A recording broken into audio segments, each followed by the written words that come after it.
మనకు లైఫ్లో అవసరం అయినప్పుడు గార్డెన్ ఏంజల్స్ వచ్చి మనకి ప్రొటెక్ట్ చేస్తాయని చెప్పేసి అంటూ ఉంటారు. అట్లా నా లైఫ్లోకి వచ్చిన ఇద్దరు ఏంజల్స్, ఒకటి మా స్వప్నమ్మ, రెండు రోషన్.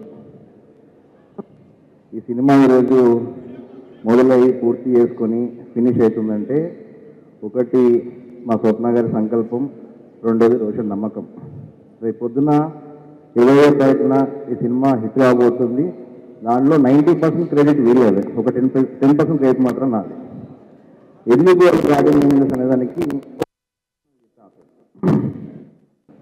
ఒక 4-5 years బ్యాక్ స్వప్న గారిని మొదటిసారి కథ చెప్పడం జరిగింది. కానీ కథ నచ్చింది. సో ఆ టైంలో కరోనా అవన్నీ వచ్చేసినాయి. ఎవరితో చేయాలి, ఎలా చేయాలి అని చెప్పేసి ప్లాన్ చేసుకునే టైంలో మా వైద్య పాప పుట్టింది. సరే మా పాప పుట్టింది, బిజీ ఉంటుంది, ఒక 3-4 months మదర్హుడ్, మనల్ని పట్టించుకోలేదు, మనం వేరే పని చేసుకుందాం అని చెప్పేసి నేను ఆలోచిస్తుంటే కరెక్ట్గా బాగా గుర్తు, పాప పుట్టిన 2 రోజులు ఫోన్ వచ్చింది నాకు. అయితే ఇంకా హాస్పిటల్లో ఉండుంటుంది. ఫోన్ చేసి బ్రదర్ మా సినిమా ఏముంది, మనం ఎవరికి చెప్పాలి, కథ విజయ్ చెప్పాలి, వాళ్ళకి చెప్పాలి, ఇంకోరికి చెప్పాలి మాట్లాడుతున్నాం. సో నాకు అర్థం కాలేదు. అంటే తనకున్న ఒక మంచి కథను సినిమా చేయాలనే పిచ్చి, ఆ పిచ్చిలో ఒక 10% మనకున్నా కూడా నాకు తెలిసి నేను గ్రేట్ ఫిలిం మేకర్ అయిపోతా. అండ్ తను ఒక డైరెక్టర్ డ్రీమ్ ప్రొడ్యూసర్.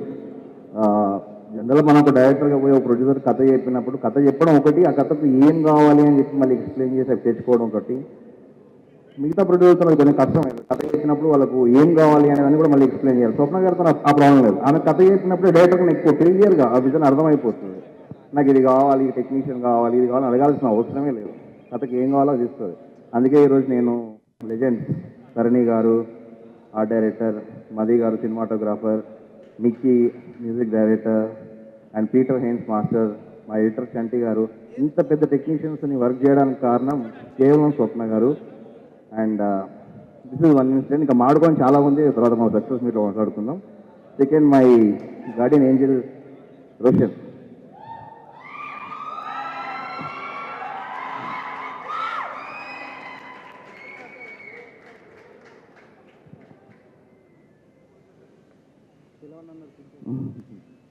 రోషన్ నేను 3 years బ్యాక్ కలిసింది. 3 years బ్యాక్ అప్పుడు స్వప్న గారు ఎవరితో చేద్దాం, రోషన్ బాగుంటాడు చూడు అంటే ఒక 3 years బ్యాక్ వెళ్ళి రోషన్ మెసేజ్ పెట్టి కలిశాను. శ్రీకాంత్ గారు అందరూ ఇంట్లో ఉన్నారు. నేను వెళ్ళేసరికి రోషన్ ఎదురుగా నడుచుకుంటూ వస్తున్నాను రిసీవ్ చేసుకోవడానికి. చూడగానే అరే భలే 5 దొరికేసిండు, క్యారెక్టర్ దొరికింది, నా హీరో దొరికిండు. లోపలికి వెళ్ళిపోయినాక శ్రీకాంత్ గారు, విజయ్ గారు రోషన్ కథ విన్నారు, అందరికి నచ్చింది, అయిపోయింది.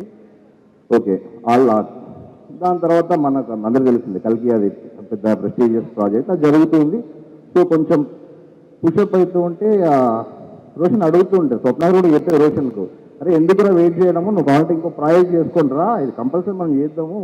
నేను కూడా రోషన్ వేరే చేసుకుంటారా, ఎందుకు టైం వేస్ట్ చేసుకుంటాను, ఎందుకంటే ప్రైమ్ ఏజ్ కలిసినప్పుడు 21, ప్రైమ్ ఏజ్ ఎందుకు టైం వేస్ట్ చేసుకుంటానో చేసుకోవచ్చు కదా అంటే, లేదు భయ్య అంటే అంత నమ్మకం ఎందుకు వచ్చిందో నాకు తెలియదు. లేదు భయ్య ఈ సినిమా పూర్తి చేసినాకనే నేను వేరే ఏదైనా సినిమా చేస్తాను. తన లైఫ్లో తన కెరియర్లో 1000 రోజులు నాకు ఇచ్చింది, 1000 days.